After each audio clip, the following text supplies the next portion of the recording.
should be.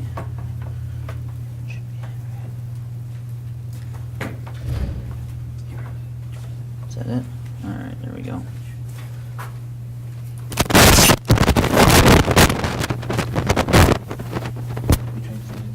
I was not, no.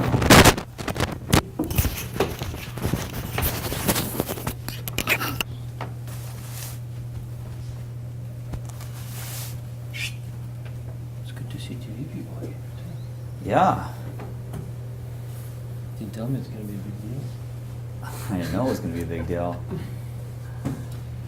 So hi, I'm Jordan Goldsmith. I'm with DataSmart. This is Bernard Kamenko. So we're going to go through the presentation, but we're totally open. Never to knows kind to of, use them. Open conversation or questions you guys have. Fairly informal Thank you. presentation. So, and we're based here in Montec, so we just had to walk across. What's the name of your company? DataSmart Solutions. I thought you were in Helena. We have an office both in Helena and here in Missoula. We're international, actually. Let's see. Do a slideshow from beginning. Do we have a remote? No, just No. a clicker. Okay. Okay. Looks like we're Are you starting. guys starting? Oh, okay. Yes. We do not have time then beforehand. I think, yeah, we've got to get the presentation Okay. going here. Alrighty. So it'll be just, I don't yeah. know if this works. No. Thanks.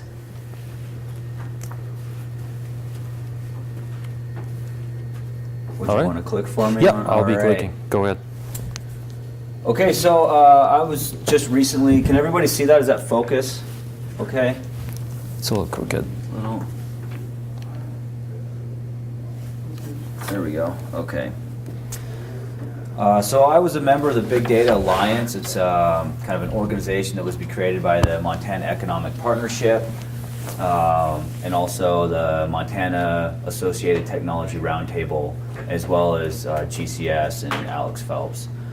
So they came to us about a month ago, and I was in the meeting that we were having, and they said, "Oh, we're working on putting together this Big Data Week.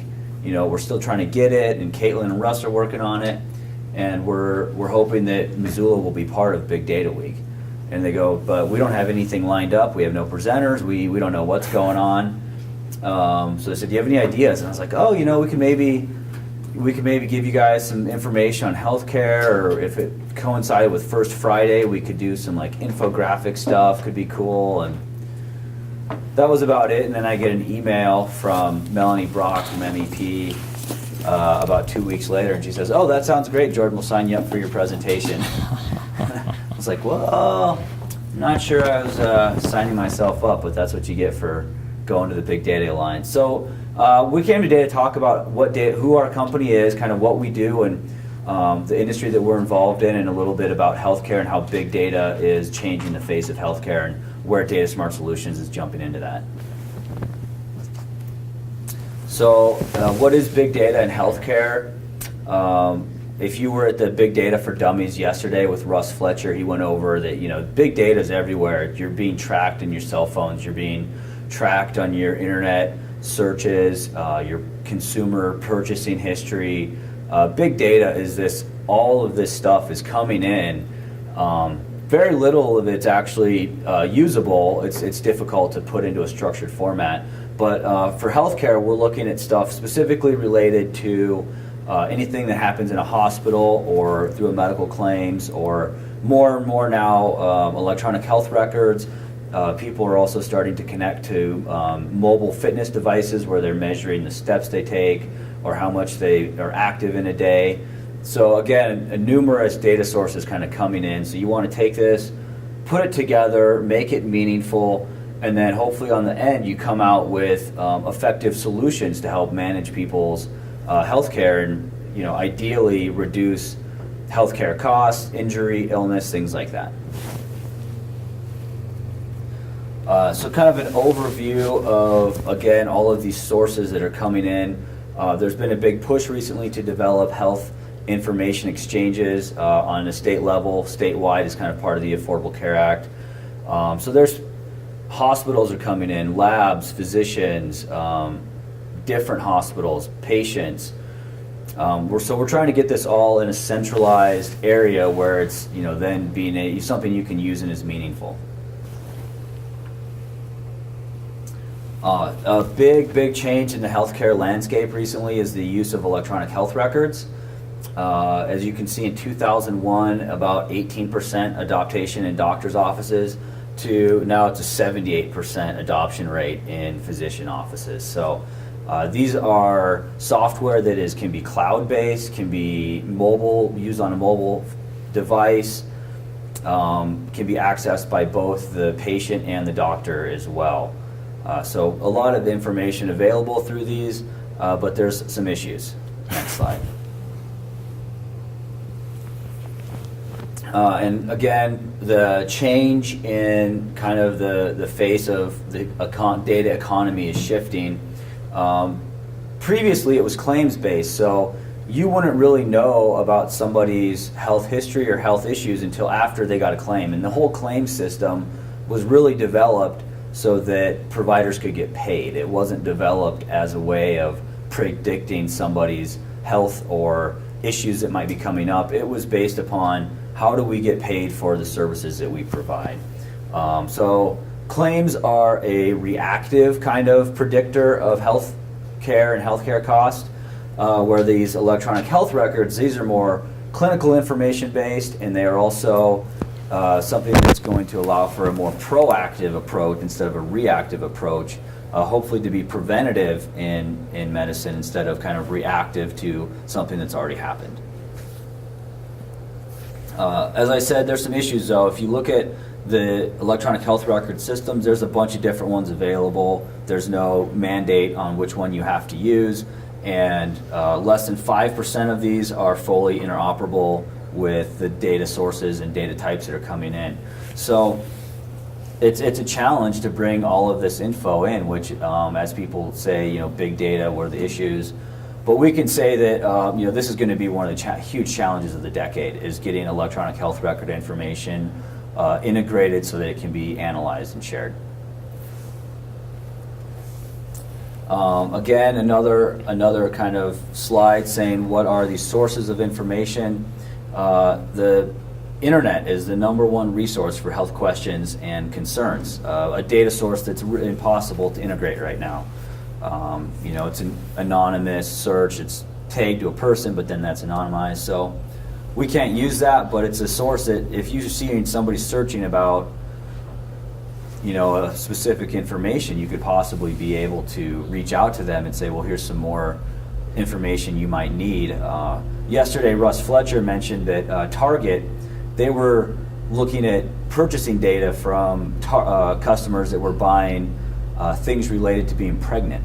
And if a customer came into their store and was buying like these prenatal vitamins and maternity clothes, et cetera, they would then target that person with a specific advertisement for baby-related products. I guess they ended up getting in trouble with that because if it went to like a household where a daughter was pregnant and the father didn't know, then they're kind of spilled the beans. So, but these interesting sources. So Dr. Google is the #1 source out there.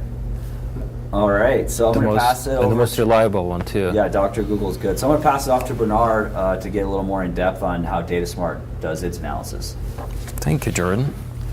My name is Bernard Komenko again. So very happy and excited to be able to share some of the work that we do, exciting work we do at DataSmart. Just a couple of points that I think just to connect with what I'll be talking about to what Jordan had mentioned. One of the initial slides had talked about the big data and how it's applied in the healthcare. Just came back from a very large international conference sponsored by Johns Hopkins University, and I was very happy to learn that I'm not the only one who still doesn't know what the big data is. So it's like everybody's talking about it, but nobody really can identify what that is. But the big point there is 80% of the data that's being collected, it's not really useful. Well, it's not being used. It cannot be used because the way that it's stored.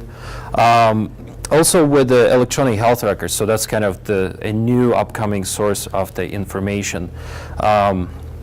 If you remember, there was this tipping point that's going to happen just next probably 5 years or less, where there'll be a lot more electronic health records, EHRs as we call them. There are other terms: personal health records, electronic medical records, electronic health records.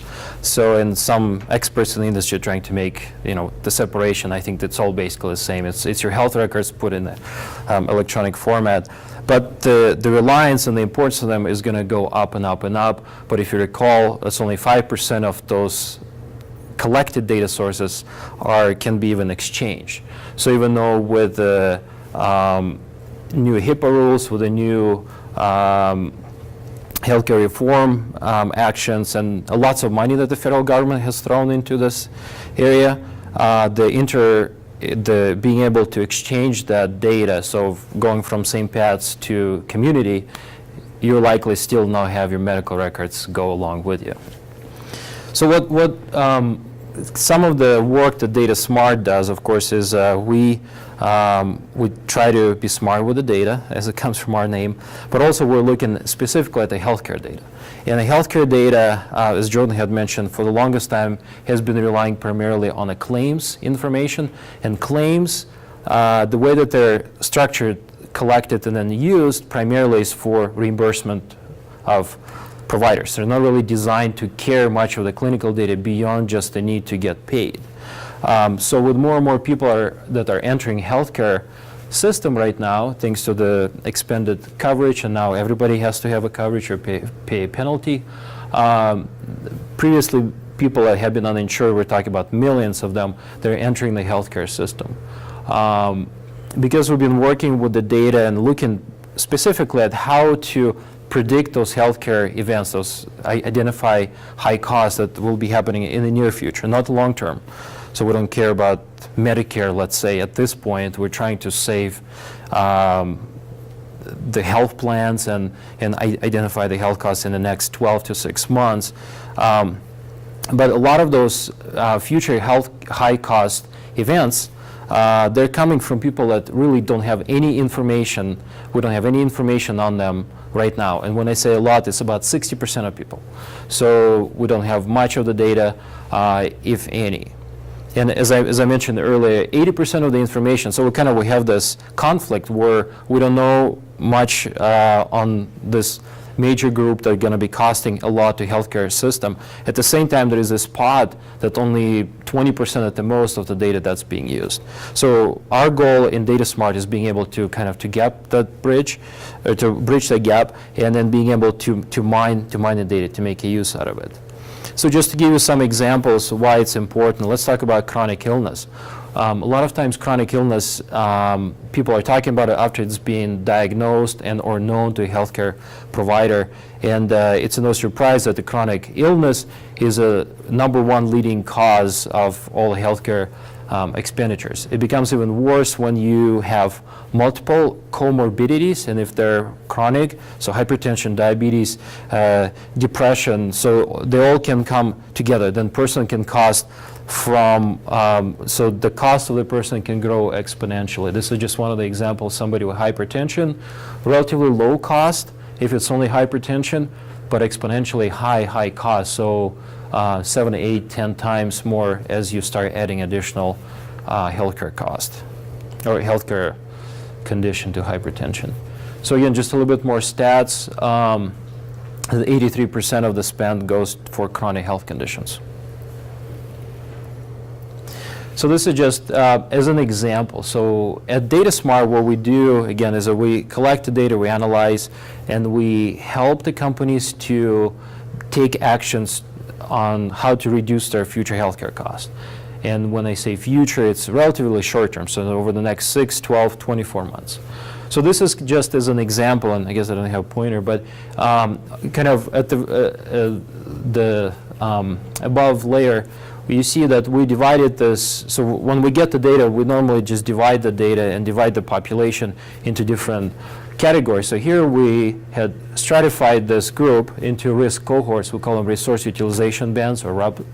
And what you can see is that in the RUB that identifies people with no or invalid data, you have a lot more people than you would normally see, and that's very, very typical. In fact, it's becoming to skew the benchmarks, so the national benchmarks, that they're actually getting updated too, because we don't consume healthcare, we don't, our data doesn't get exposed. So let's say quarter of the population, that's pretty typical, we don't know anything about, and that's over a whole year, so there is not a single record. And at the same time, you see a very high section of that graph where it says that this group is very, very high, above the expected, so almost twice in a very high risk.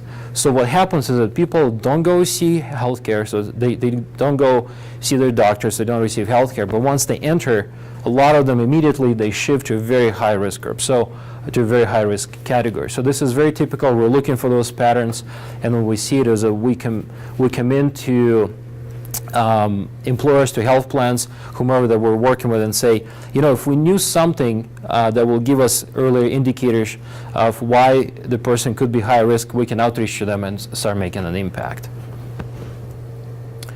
This is just some of this is a two-dimensional. We'll look at data in more dimensions, but this is kind of how we look at the data, looking at the national, so percent of the national benchmarks, also changes in prevalence rates.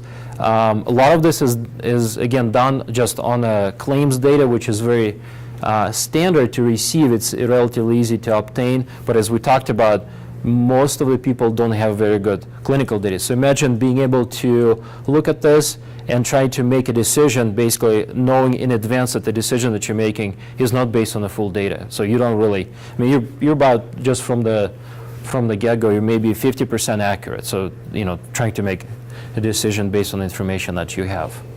So a solution that DataSmart offers is to apply advanced analytics and start modeling and bringing in additional data feeds and data sources, so you can be a lot more accurate. Basically, now you don't have data only on 50%, now you can have data on 90% of the people, right?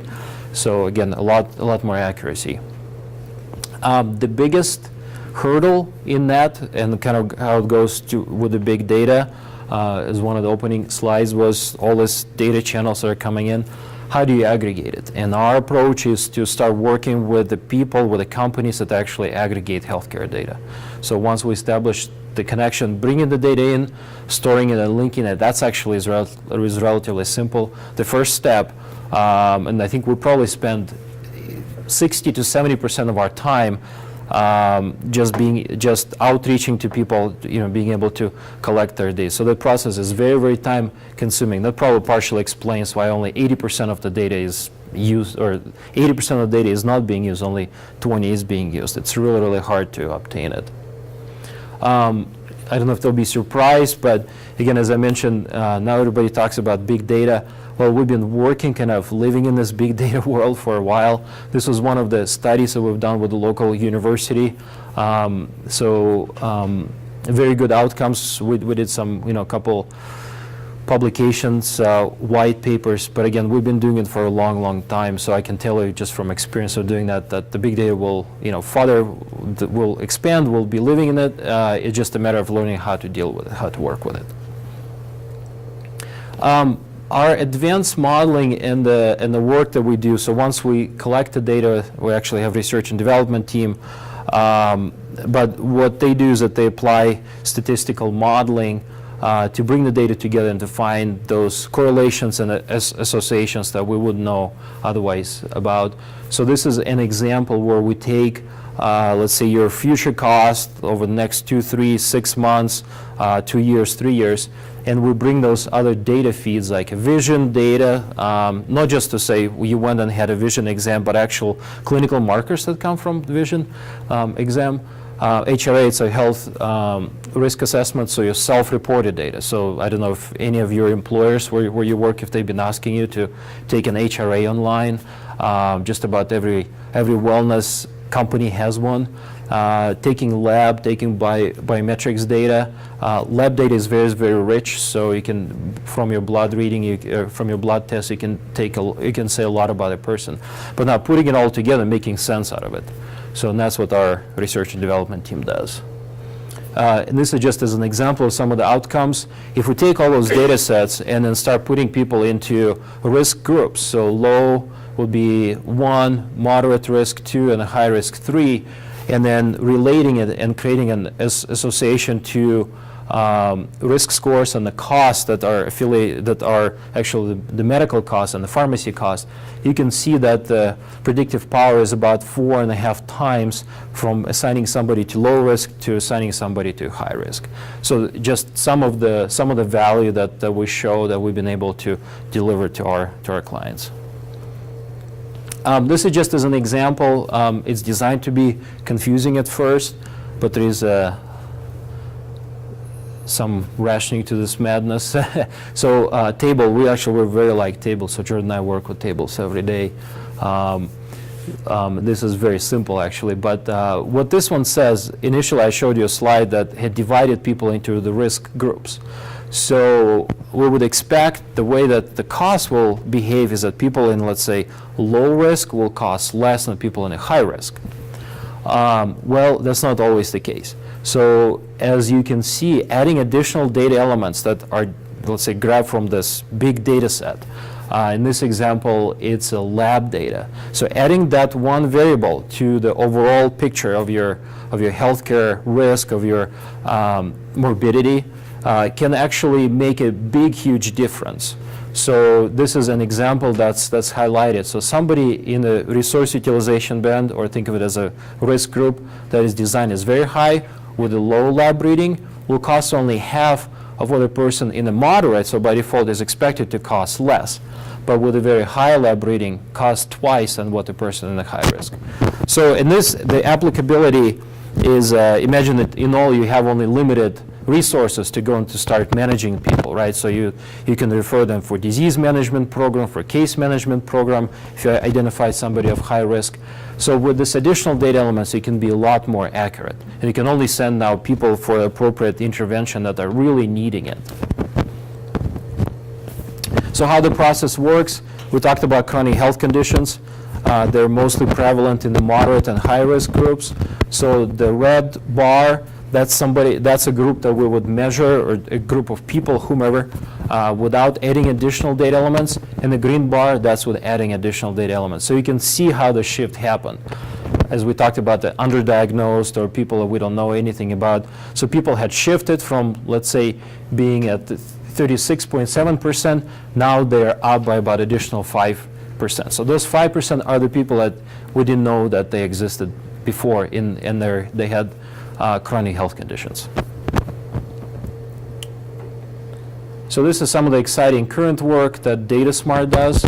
I work a lot with research institutes. I mentioned Johns Hopkins as being one of them. We also work very closely to the U of M, MSU, and other schools. But this is some of the current work is obtaining data, as I mentioned, that's probably some of the most difficult task. So our approach to that is that a lot of times you don't really need to have much of the data, you only need to have the right data. And we always go kind of after what's the cheapest way to obtain the data and get the most value out of it. So self-reported information is extremely, extremely valuable. So our work with Johns Hopkins University presently is to model, basically to ask those questions that are going to be self-reported, and they don't have to be long. Again, I don't know how many of you have taken health risk assessment just recently. The ones that I've seen go as high as 120 questions. Well, and it takes you 20, 30, 40 minutes to answer them, so not everybody wants to sit through it. Well, we've gotten down to about 12 questions. It takes you 5 to 7 minutes to answer, and the value of those 5 to 7 questions is as big, if not bigger, than those 120 questions. So that's our current work. And this is a little bit of a marketing, I guess. So we've been just recently featured in Predictive Modeling News. It's one of the biggest publications in a newsletter. So all the work that we do at DataSmart has been brought up nationally. And special thanks in helping us, of course, goes to Johns Hopkins University, some affiliate entities that are with them that are working very closely with us. So, questions? Yes. Thanks for that talk. I have a couple different lines of questioning. So if other people want to jump in, they should. But the first one was just about what are the platforms that you develop on? What are the tools that you use? Right. So we made a decision. Well, initial work has been a lot of it just done within Excel, in terms of being able to bring the data together, access, and then we're going back, 10, 15 years ago. Most recently, we switched primarily to SQL database to store the data. And then in terms of for modeling, we're using primarily SAS and R. So R is one of the statistical tools. So our research and development team, they really like R. It's an open source. I think it was developed by guys out of Australia. Because SAS, though it's being a wonderful tool, it's very pricey. Yeah. So those are the tools that kind of... Cool. The other question was, so I have had to take one of those HRAs. Oh. And I guess, and so I'm wondering, so they report something back to me. Mm-hmm. What, I don't know what, if anything, they report back to the employer, but as an employer, what should I be asking for from the HRAs, like when they're aggregating the results and individual follow-up with people? Well, first of all, if you're from an employer position, you want to be very careful not to violate any privacy laws, medical leave, HIPAA primarily. So from an HRA, first of all, HRA is very, very, very valuable tool, but as we learn is most of the HRAs don't feed much of the data at the individual level to the employer, neither do employers want to know. So the things that you can ask are probably more from an aggregate point, how many people, basically from what you've assessed, can you tell me if I need to change either any policies, the personal leave, or do I need to update my benefits? A lot of the individual information can go to health plans. So then as an employer, you can have a self-funded health plan. Basically, you are the insurance company, or you can buy it, let's say, from a larger carriers. So a lot of times that information could or should be shared with the health plans, because health plans, looking at the information, they can make a decision who they need to outreach, who's at risk for maybe non-compliance with the medication, who's at risk for some high-risk, high-cost event in the near future. And that's the type of work that we do, for instance. So we should, based on those HRAs, and they all come with a lab, we should be able to get predictive, like claims information out of the vendor, like they. You should be able to predict. If I go back for just a second, what one of our analysis, so you should be able to basically identify people, put them into low, moderate, high-risk groups, and be able to be very, very accurate in identifying those people that will cost you a lot of money in the near future. And then from that, if you have a knowledgeable team that can now manage those people, then you can then avoid those future costs. Those are very, very profound questions, kind of how to use the data, and then once you identify somebody, what to do now with it. Yeah. And every employer is asking the same question, and every health plan is asking the same question. And the historical approach is, let's wait for something to happen, and then we're going to try to manage it. Or even worse, we're going to shift the cost to a patient and say, all right, now you're responsible for 50% of that. So which is even worse as a consumer, as a patient. So how many HRA organizations are there? How many people doing the surveys? I think some of the national things or some of the national stats that we've seen, if wellness is offered, it's in about 70 to 80%. Again, HRA, like a health risk assessment, it's a very cheap way to. But who does those? Oh, who does those? National vendors. So every vendor has their own, like Mayo Clinic would have their own, WebMD has their own. So a lot of them, they've acquired some other companies that had developed HRA. And the interesting point about an HRA, kind of the wellness, and I guess I haven't been in the industry long enough to remember the 80s, but I was told that back in the 80s it was kind of went through the same type of cycle. Hey, let's implement wellness, we're going to cut the healthcare cost. But I've been in the industry long enough to remember in 2003, 4, and 5, wellness companies were popping up everywhere, and they're saying, if you do this wellness, this 5 things, your healthcare costs are gonna go down by 30, 50, 60% over the next 5 years. Well, I don't think any of those came true. But what was happening, which was really interesting, is that a lot of the health risk assessments back then were based off of one single study that was produced by a university in Nebraska that was based on I think it was mortality predictions. so industry kind of jumped on this. It's a public knowledge. All these questions were modeled to predicting basically your mortality rate, over the next 5 to 10 years, and then they started saying, well, that's going to be your wellness index, so which didn't really work well. So. But yeah, like locally, we work with a company called It Starts With Me, Health Promotions. So they're based here out of Missoula, and That's a wonderful company. Yeah, right? they run HRAs and will do lab assessments as well. That's Go on. That's All right, so now I got to see what you guys are supplying the employers. and that a company actually we work with for a very, very long time. Kind of have seen them, evolve from just screening a couple of employers. I mean, they're regional now, and they work with companies like State of Montana, Montana University System, many, many banks. So, very, very good company, definitely. Sure. Are you data mining EMR for this predictive modeling, or is it all just based off the HRAs? I think I might have missed that. It's actually it's based just off about any data point that we can bring in. So electronic medical record, when data is mineable, so if it's not just a scanned PDF image, which I think a lot of providers, a lot of doctors, they would call it an EMR. They just go and they write something and they just scan it through, right? But if it's mineable, if it's reportable, then we're gonna work with it. So non-compliance markers, for some medications, readings of your blood pressure. So all those we roll in and we can analyze. In fact, just recently, I think as recent as today, we're working with On-Site Clinics company.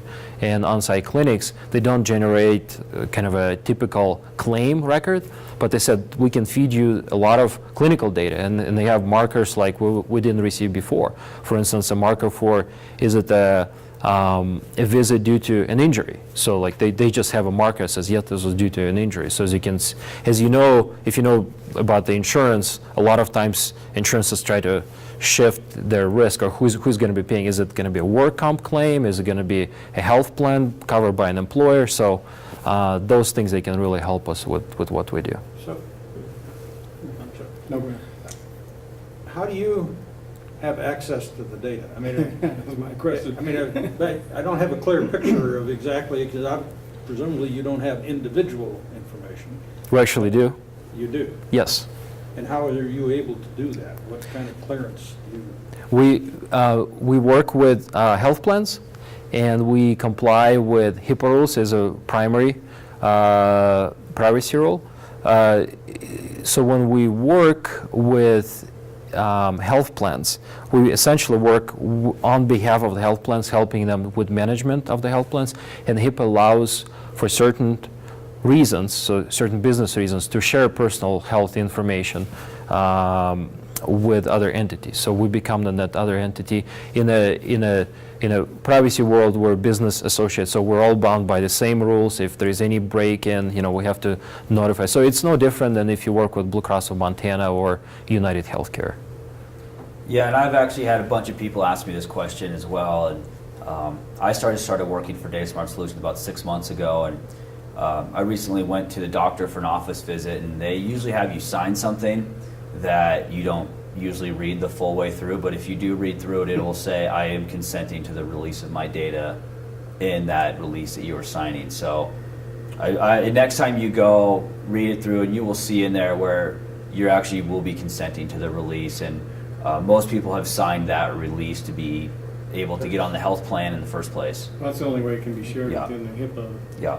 community. And so a lot of people are kind of under this false impression that it's absolutely theirs, but it's like, well, no, you actually signed this release. And I was not aware of it myself until I kind of got into this world, and then I started reading them, and I said, oh, there it is. I mean, I'm releasing my data to somebody, I don't know who, but for me to get care at a hospital or even sign up for insurance, you're basically allowing that company to have access to your data and release it if they need to do analytics or something like that. Essentially, if you're healthcare, if you want your healthcare to be covered by another entity, by an insurance company, then by default you're authorizing the claim. So you'd say you went inside a doctor's office will generate a claim to be processed and paid by an insurance company. So then that insurance company already has the right to that record, and then they also, let's say, they can contract with other entities to help them with managing of this cost. So we become that other entity that helps the insurance companies to manage the cost. You know, what's really interesting is that I think right now people are, with electronic medical records and health records and personal health records, they're more aware of being able to access their personal health records. I remember this is how industry had changed.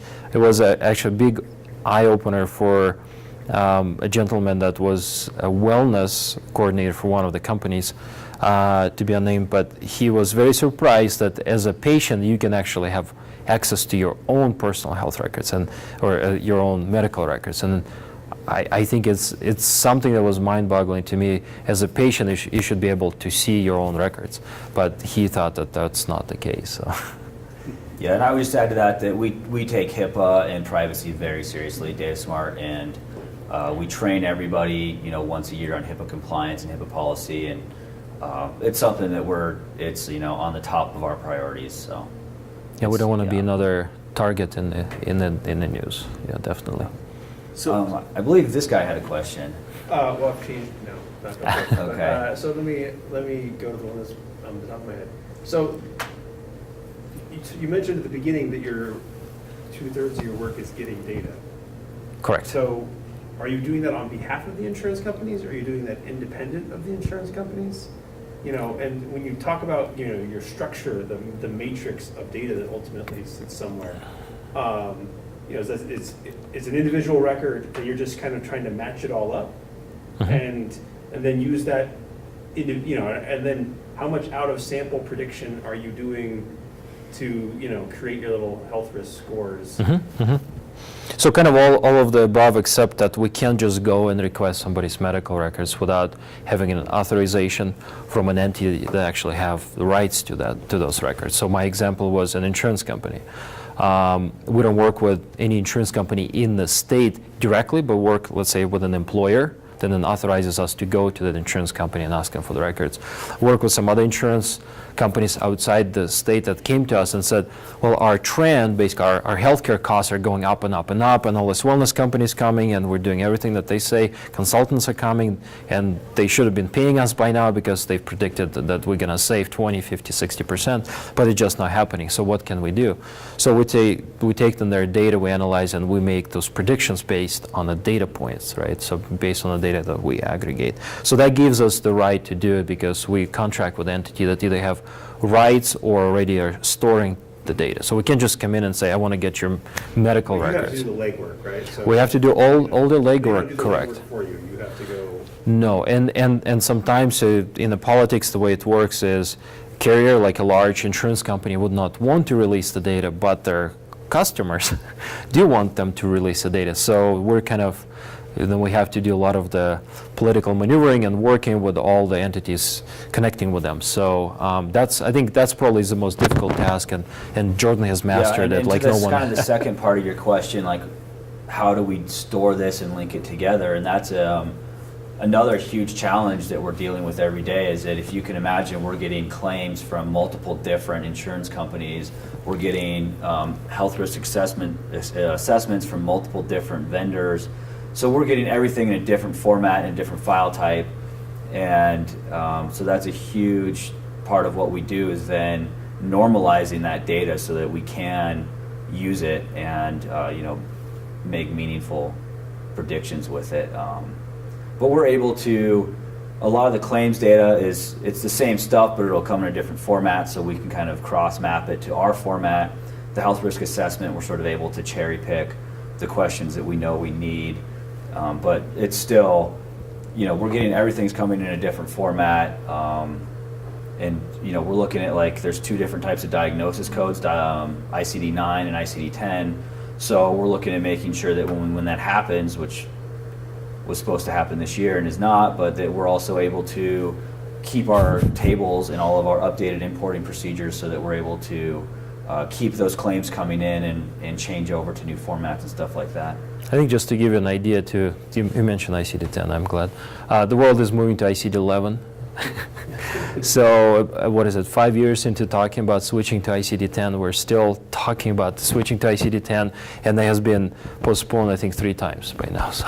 At least 3 times. Yes. And ICD is what? It's a common diagnosis, the international common diagnosis. So Codes. yeah, it's a diagnosis International code. standard. And just to give you an idea, so if we're in a version 9 right now, which has I think about 17,000 unique diagnoses, with the ICD-10, so with the version 10, it'll go to 120,000. With ICD-11, it'll be even greater. I guess we haven't researched the version 11, but that's the assumption. They're just going to become so more accurate, and basically saying, if you got an injury, was it an injury while you're playing tennis, or was it where you're riding a bike, or you're sitting at your desk, right, and got a paper cut? So all those would be then identified. So, but with that, as you can imagine, it's just so much more data to mine too. So it's a good and it's bad. In terms of linking the data, the best positive ID is Social Security, but we can't use it. So now we have to create others. So you have unique numbers for everything. Correct. You probably don't even have names, right? Depends on what we do. One of the HIPAA provisions is that we only are allowed to look and release and work with a minimum required data set. So if we don't need names, then we don't release them, we don't obtain them. If we do need names, then we do obtain them. So Yeah, and typically we're trying to identify people for case management, so we will get a name. Yeah, I guess you would have to across those different. Yeah. a phone number most of the time is the most valuable data point, because if you know somebody is at risk for something, don't try to reach them.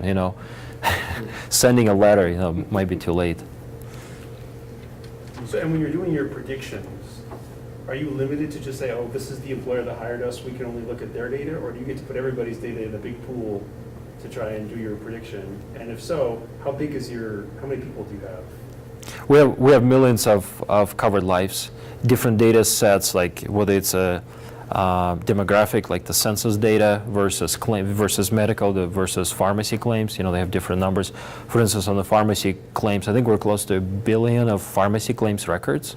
So it's a claim. Those are the claims, right? Those are the claims. There'll be several million people, right? And some of them were, let's say, just in one-time data that we might have purchased somewhere. The other ones that we receive on a continuous basis. So we look at them kind of across, and then the data modeling. One of the challenges for our research and development team is to mitigate, to bridge any data gaps, right? So, like, let's say if we're looking at non-claims data, which again it's relatively new, so it doesn't exist as much out there. But if you can start with 1 million people, by the time it gets I want to get the health, self-reported data, the biometrics lab, that pool might have shrunk 3 times, So having everybody with those data points.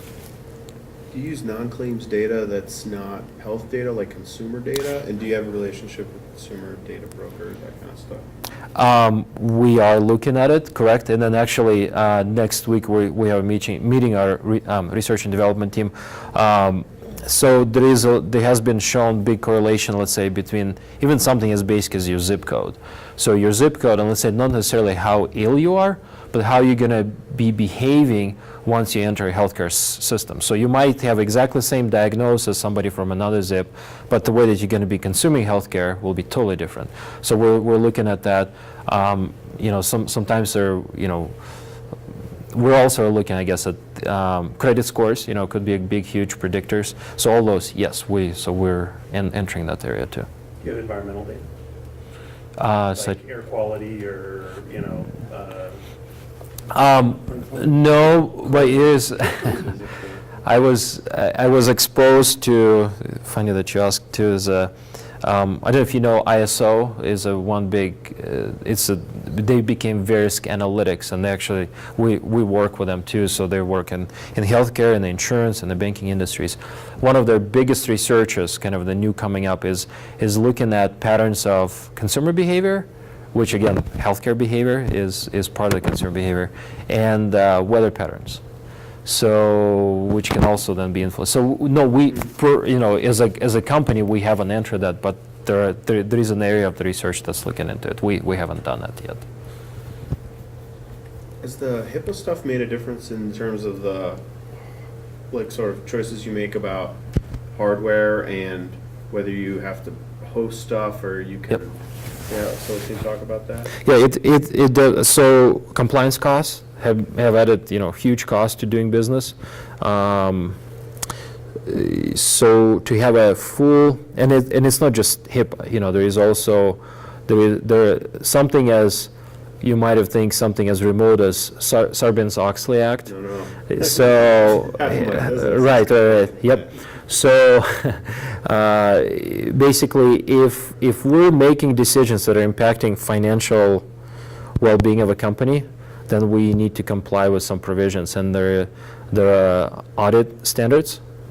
There are different types of audit standards. So something as basic as hosting and who has access to the data sets also dictate where we host our data sets. So we do have a couple publicly traded companies. So by the time that they're ready to make to make decisions that will impact their financial statements, and we need to move all of our production into fully compliant with Sarbanes-Oxley Act. And then as far as HIPAA compliance, that goes without saying. So we're always, so all the machines are encrypted, password protected, so all those So does that put in mean place. that you purchase and host the hardware at your site, or does it just mean that you do business with vendors who certify that they comply? We like the latter. So started with hosting ourselves, but it's just the price of compliance and keeping it up and running has been more unbearable. So all updates and upgrades and the compliance would rather outsource it. Does the FDA have quite a bit of an impact on that, on your compliance? Yes. So the cost. So it just from the cost. So let's say what Sarbanes-Oxley Act, a non-compliant vendor will probably come at about 50% less price than a fully compliant vendor. So, and then for us to do full compliance and maintenance, then we have basically hire a person that will do nothing more than just that function. So I hope we grow to the size when we need to hire a couple of people like that. But it seems like moving things into a cloud is a lot better. No, but I meant the FDA, the Federal Drug Administration. They affect you quite a bit because there are a lot of compliance work around. Right, so there is a lot of compliance, and of course anybody who touches a personal health record are subject to audits, so by Department of Labor, and I don't know, I think they might have outsourced to IRS or Health and Human Services. So, but there are HIPAA audits that can basically knock on our door at any point and do a full audit on us. Yeah, and it's interesting, with security, it's like, well, we don't have wireless. We don't have any wireless in our office. We have our own firewall. But, with hosting a server, it's like you have to have physical security of that server as well. Like you could have as many firewalls as you want, but if somebody could break a window and steal your server, you're screwed. So there's a lot of aspects to security besides just the hardware. It's like your physical security is going to be a huge issue as well with that. Yeah. How do you deal with the internal aspects of the broad diversity of data you guys have? What about employees going in and looking at their neighbor? How do you, that's part of the auditing compliance, I'm sure, but how do you guys deal with it? All right, so that's, well, first of all, it's through contractual work that that we do with our employees. So they're bound by things that they sign internally. We also do audit trails. Which databases that you have access. Not everybody have access to all the databases. So as I mentioned, minimum required. If you're a database administrator, and you work on it, most likely you have access to most of the data sets that we have. So it's primarily, as I mentioned, through either limiting the physical access, auditing, or making sure that we make our employees sign confidentiality Yeah, documents. and that goes back to being, HIPAA, we're basically on the same level as a doctor with the access we have. So as an employee of DataSmart, well, it's possible I could stumble across my neighbor's data, but at no point would I ever be able to disclose that. And it's just as like a doctor, if you have a patient that's a good friend, you know them, who you can't talk about them outside of work. So it's the HIPAA's, Right. that's it. You can't talk about it. That's the rules. I think a lot of those concerns have been further highlighted by NSA revelation, things that have happened, just things that have been leaked. So definitely a concern and a point that we take, very seriously. How much internet do you get into your building, and is it affordable? We've been having this conversation about broadband pricing and availability, and it sounds like if you're hosting stuff off-site and you're moving data sets Oh, yeah. back and forth, Very, how's very that working for important. you?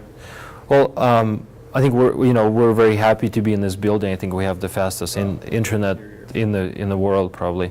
So right, and if it's and if we see something it takes a while to load, then probably we can say I think your website is slow. It's not us. Yeah. So anyway, it's been wonderful. But Yeah, we've been lucky to get this data connection here Right. at Montech. Yeah. How long have you been in the building here? February? 3 months, 4 months, Okay, yeah. Cool. Was that an attractant? Yeah, Data? absolutely. Yeah. Cool. So how big is DataSmart? Well, we for a while we went through a period when we couldn't hire fast enough. So, literally from a company of 2 people, we went to a company of 12 people now. So, and that's you can imagine the growth like in a matter of 3 months. So we stopped our hiring right now. Want to stabilize our pool of employees and kind of our processes, and then hopefully leap forward from that. So. Yeah, we moved into Montech. We had 3 employees in our little office, and we're up to 6 now. Just here. So, and then we also have Helena office. So. The other 6 are in Helena? Correct. Yes. Do you have like different, what do you do over here versus what do you do Yes. in Helena? Yeah, so most of the analytics is done here out of Missoula.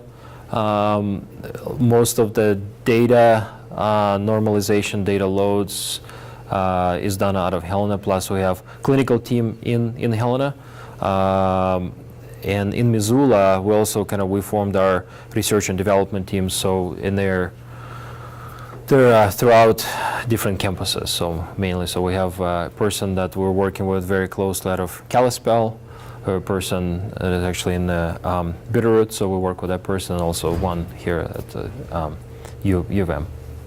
So what's your internet connection like in Helena? Is it as good as? Well, for a while it was very bad until we switched and we upgraded. So I think they have T1 line, or I don't know. So it seems to be non-issue presently. So, but for a while, again, it's kind of how can you project your the volume of the data that you'll be moving. So, and then trying to update this and try to identify where the issue is. Is it your hardware? Is it the connection? So by the time we resolve it, probably took us a couple of months, kind of just to troubleshoot to get the best flow. So, but now it seems to be working. So, yes. Are you able to share who any of your clients are in the state at this time? Yes, so some. Of your facilities? Well, so yeah, so we have long working relation with the university system. We also work with a couple coalitions that provide insurance benefits. So Montana Bankers Association. So just some of them. And then, of course, outside the state, our client base is pretty national. We work with healthcare providers, hospitals in Wyoming, and then also, along the coastal areas. So there are some as well. Having a lot of data also allows us to develop products. So product in our mind, like our own health risk assessment, there will be some of our own product, but also networks of value-based providers. Like, let's say we're only gonna bring you into a network if you show a value of what you do. And so we love working with primary care doctors because in our mind they're underappreciated, underpaid, but I think a lot of the outcomes are actually dependent on how primary care doctors do. So, How are you funded? How are you funded? we are funded through our clients, so we by charging fees, yes. Organically growing. Primarily, right. So we do have some funding secured, kind of more as a line of credit. So, but primarily we kind of try to pull our own weight, hopefully. Did you start with some like government grants and stuff? Any kind of? We did not. It was privately funded. So we've been able to repay some of the previous investments, and like I said, now our goal is kind of to start pulling our own weight. So, but you know, as I mentioned, kind of with expansion even of our employees base, you know, I would say 80% of our expenses goes to wages. So because we're just in all of it is intellectual capital, kind of, you know, so all the people base. So and having the right people. I mean, you have to pay them good wages. So who do you hire? Where did they come from? And how hard was it to get them? Initially, it was kind of a pool of friends and colleagues. I mean, I've been in the industry for 15 years, and kind of, you know, you get to create connections. Some other partners that are in the firm that they've been even for longer. So kind of we brought people that we knew. We also had hired a couple new guys too. So, but yes, it is very hard to hire right people. There is a competition. Even I guess the supply is rather low. You know, of people that work within the specific industry here. I mean, if you go to Spokane or Seattle, you know, not even to those places, not like even the coastal, you know, more kind of major hubs of healthcare. There are even more there. So we get a lot of interest working remotely for us. So far, we primarily for kind of the key function, it was only the local ones that we would hire. So Yeah, the we've had pool really is kind good of limited. success Yeah. with pulling people out of the Missoula College who have graduated with the associate's computer science degree and have taken SQL classes there and healthcare informatics classes through the Missoula College. So we've been hiring within state. We haven't pulled anybody from out of state.